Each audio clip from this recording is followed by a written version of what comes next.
21 जून को सदी का दूसरा सबसे बड़ा सूर्य ग्रहण लगने जा रहा है। 26 दिसंबर 2019 के बाद भारत में करीब 6 महीने के बाद ये लंबा सूर्य ग्रहण लगने जा रहा है। इस सूर्य ग्रहण का भी व्यापक असर देश और दुनिया पर दिखेगा। कई ज्योतिषाचार्यों का मानना है कि 2019 के ग्रहण से कोरोना महामारी का विस्तार हुआ और 2020 के ग्रहण से खात्मा होगा। वहीं कई मशहूर ज्योतिष का मानना है कि इस सूर्य ग्रहण के बाद कोरोना बीमारी बढ़ेगी और 13 अगस्त के बाद कोरोना कम होगा। सूर्य ग्रहण के दौरान सूर्य एक चमकीले छल्ले के समान दिखेगा। सूर्य ग्रहण का नज़ारा दुनिया भर के लोगों के साथ भारत के लोग भी देख पाएंगे। ये वलयाकार सूर्य ग्रहण होगा जिसमें चंद्रमा की छाया सूर्य के 99% भाग को ढक देगी।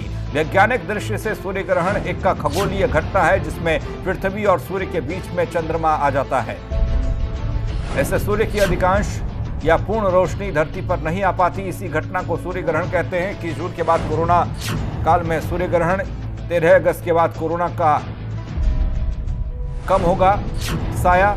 सूर्य ग्रहण पर बड़े बड़े दावे किए जा रहे हैं। चेन्नई के न्यूक्लियर एंड अर्थ साइंटिस्ट का भी दावा है।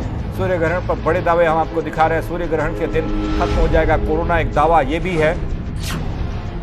मशहूर एस्ट्रोलॉजिस्ट पंडित राजेश तिवारी का दावा है कि 21 जून के बाद कोरोना तेजी से बढ़ेगा। यानी कोई कह रहा खत्म होगा तो कोई कहता बढ़ेगा। 13 अगस्त के बाद कोरोना कम होगा। सूर्य ग्रहण पर बड़े बड़े दावे। चेन्नई के न्यूक्लियर एंड अर्थ साइंटिस्ट का दावा देख लीजिए। सूर्य ग्रहण के दिन खत्म हो जाएगा कोरोना, ये उनका दावा है। जैसे आप एग्जाम्पल ले लीजिए दिल्ली का। दिल्ली से वैसे तो आंशिक है, तो शुरू होगा 10-20 के आसपास और फिर 12-1 के आसपास मैक्सिमम होगा और फिर 148 पे ख़त्म हो जाएगा। अब जगह जगह लो तो इसके आसपास ही समय रहेगा, लेकिन अब जैसे जैसे वेस्ट टू ईस्ट जाओगे, ग्रहण वेस्ट टू ईस्ट ट्रैवल करेगा तो समय धीरे धीरे बदलता रहेगा। नहीं, आपको सिर्फ सूर्य ग्रहण के साथ एक ही बात है, आपको सूरज की तरफ नहीं देखना। सूर्य ग्रहण के साथ ही नहीं, कभी भी सूरज को नहीं देखना है।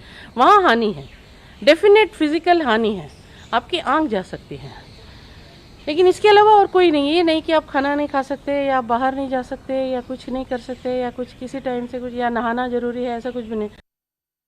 ग्रहणों का अपना एक महत्व है और मैं ये समझता हूँ कि हर ग्रहण एक ज्ञान पर्व है जिसमें हम लोगों को बताते हैं कि ये सिर्फ छायाओं का खेल है, एक प्राकृतिक घटना है और इससे डरने की कोई ज़रूरत नहीं है।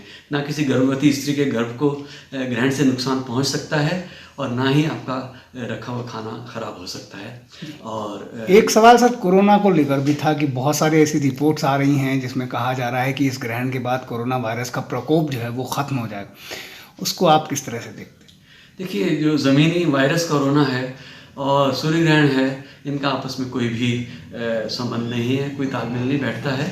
ये पूरी तरह से स्वतंत्र बातें हैं। ग्रहण प्राकृतिक घटना है और वायरस जैसे भी है किसी भी तरीके से हम लोगों की ज़िंदगी में घुसा चला आया है और हम लोग उसका सामना कर रहे हैं।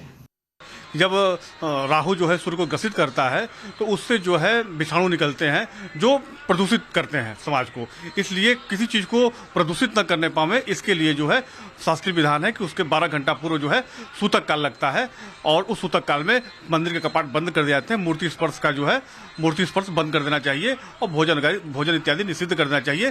साथ ही धार्मिक कृत्य मंत्र, क्योंकि ग्रहण काल में जपा गया मंत्र सिद्धप्रद होता है, इस समय में मंत्र सिद्ध करें। क्योंकि ग्रहण में प्रमुख 3 चीज़ें होती हैं, स्नान, ध्यान और दान। ये 3 चीज़ें होती हैं। तो पवित्र नदियों में स्नान करें, उसके बाद दान करें, गरीबों में दान करें, अन्नदान करें, जो भी यथाशक्ति जो भी दान हो सकता है उस दान को करना चाहिए और उसके बाद ध्यान करना चाहिए।